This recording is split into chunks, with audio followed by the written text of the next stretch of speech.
অবশেষে নতুন একটি সরকার গঠনের দ্বারপ্রান্তে বাংলাদেশ। কিছুক্ষণের মধ্যেই দেশে ফিরবেন নোবেলজয়ী অর্থনীতিবিদ ডক্টর মোহাম্মদ ইউনূস। তার নেতৃত্বে গঠন হচ্ছে অন্তর্বর্তীকালীন সরকার, যার সদস্য সংখ্যা হতে পারে 15 জন। বঙ্গভবনে নতুন এই সরকার শপথ নেবে রাত 8টায়। বিস্তারিত ডেস্ক রিপোর্টে। ছাত্র জনতার গণ আন্দোলন বিজয় লাভ করার পর দেশে 3 দিন ধরে কার্যত কোনো সরকার নেই। সেনাবাহিনীর সহযোগিতায় রাষ্ট্রপতি তার নির্বাহী দায়িত্ব পালন করছেন। সবার তাগিদ দ্রুত একটি সরকার গঠন হোক। অবশেষে সেই অপেক্ষা কাটছে।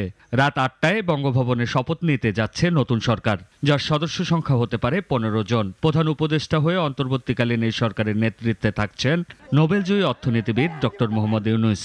তাকে সব ধরনের সহযোগিতার অঙ্গীকার করেছে সেনাবাহিনী। অন্তর্বর্তী সরকারে আর কারা থাকছেন তা নিশ্চিত করে এখনো জানা যাচ্ছে না। সামাজিক যোগাযোগ মাধ্যমে বিভিন্ন তালিকা ঘুরছে, তবে তার সবই গুজব বলে নিশ্চিত করেছে বৈষম্য বিরোধী ছাত্র আন্দোলন। আলোচনার মাধ্যমে যে 15 জনের তালিকা হয়েছে তা চূড়ান্ত হবে ডক্টর ইউনূস দেশে ফেরার পর। তার সঙ্গে আলোচনা করেই ঠিক হবে কার কাঁধে পড়বে কোন দপ্তরের দায়িত্ব। সংবিধান সংশোধনের মাধ্যমে তত্ত্বাবধায়ক সরকার ব্যবস্থা উঠে গেছে।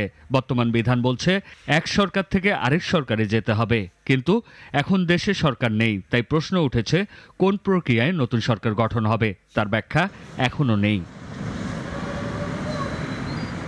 অনেকে বলছেন এখন একটা অভূতপূর্ব পরিস্থিতি। এমন পরিস্থিতিতে সরকার গঠন হলে একে বৈধতা দেওয়ার সাংবিধানিক রীতি বা নিয়মও আছে, অর্থাৎ পরবর্তী সরকার জাতীয় সংসদে এই সরকারকে বৈধতা দেওয়ার এখতিয়ার রাখে।